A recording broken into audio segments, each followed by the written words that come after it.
Hi there, Dr. Vicki Lemper here with the Shift Happens channel. Okay, so today we're going to talk about workplace issues. You've got challenges, and normally it's with people, right?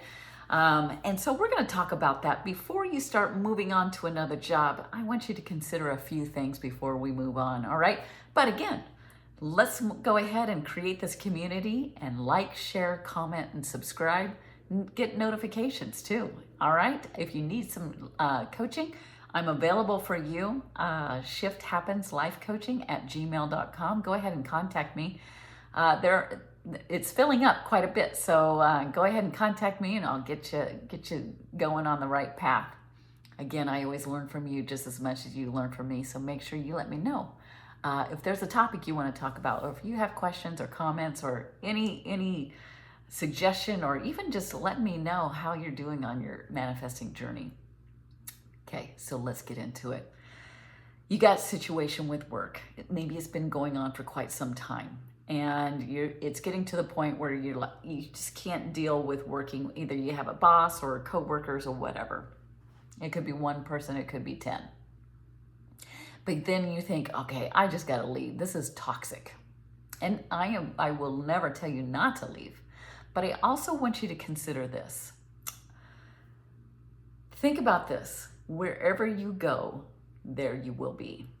So whatever you take from here, if you don't find peace before you move on, that keeps showing up. Think about that. That's with your workplace. That's with every subject, whether it's about money or whether it's your specific person. Like think about relationships from the past. It's like, gosh, I always seem to get with this type of guy or this type of girl, right?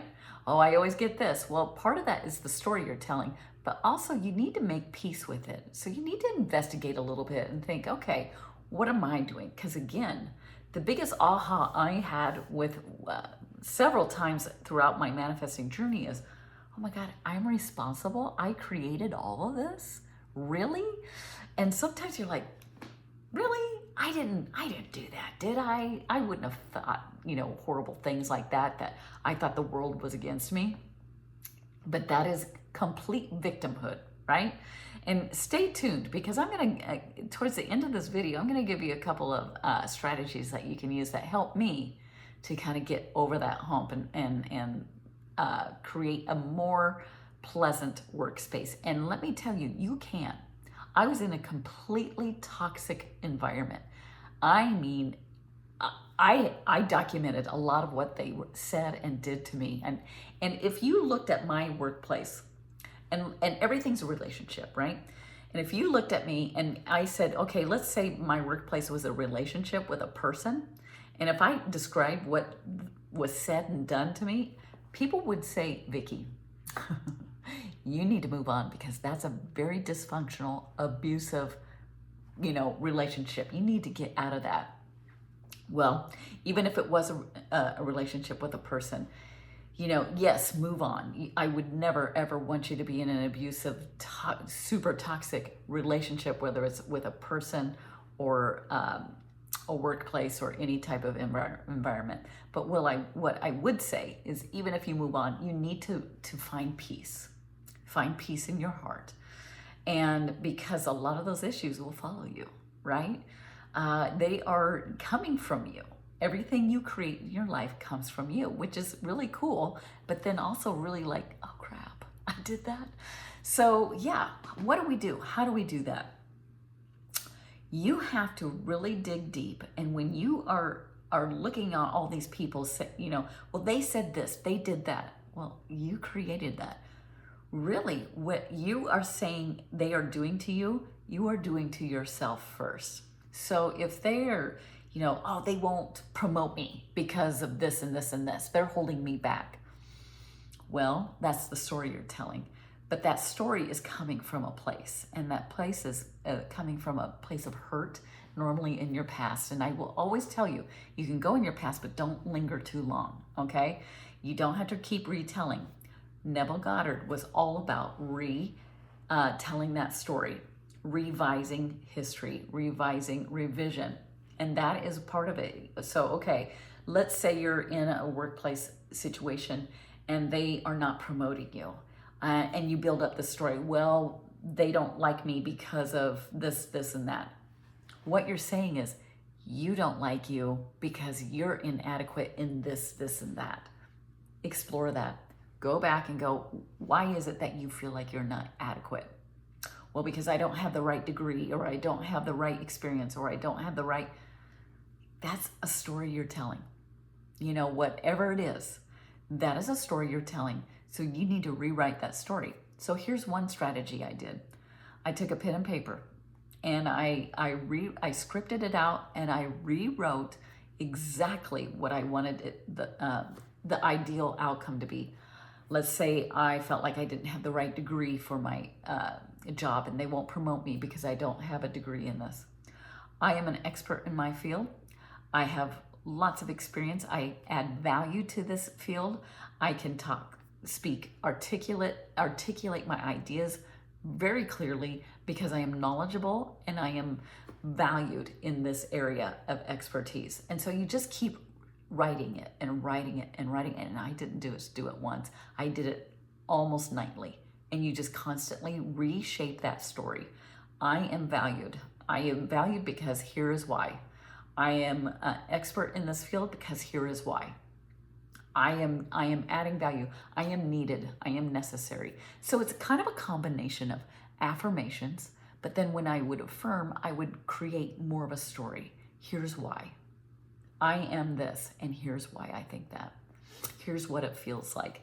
So that is a real powerful method to be able to reshape that story, right? You're going to shift that story and you're going to create it better. Now, that's not to say, and I did this. I was in a toxic situation where I felt like everybody was against me, and they showed up that way.